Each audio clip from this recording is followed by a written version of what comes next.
Hi മക്കളെ, ഇന്ന് നടന്ന ഫിസിക്സ് ആൻസർ കീ ആണ് പറയാൻ പോകുന്നത്, 10ാം ക്ലാസ്സിൻ്റേത്.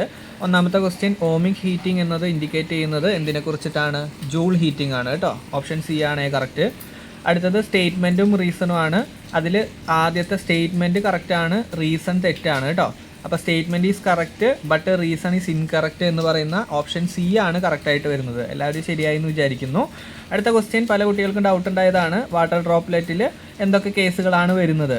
ഇൻറ്റേർണൽ റിഫ്ലക്ഷനും അതുപോലെ തന്നെ ഏതാണ് റിഫ്രാക്ഷനാണ് വരുന്നത് കേട്ടോ. ഓക്കെ, നമുക്ക് തന്നിട്ടുള്ള ഓപ്ഷൻസിൽ 2 and 4 ആണ് കറക്റ്റായിട്ട് വരുന്നത്. അപ്പോൾ 2 and 4 ആണ് ഇവിടുത്തെ കറക്റ്റ് ഓപ്ഷൻസ് ആയിട്ട് നമുക്ക് പറയാൻ പറ്റുക കേട്ടോ. 2 and 4 internal reflection and refraction. അടുത്ത question, match the following and choose the correct option. അതിൽ നമുക്ക് ബാർ മാഗ്നറ്റിൽ വരുന്നത് എന്താണ്?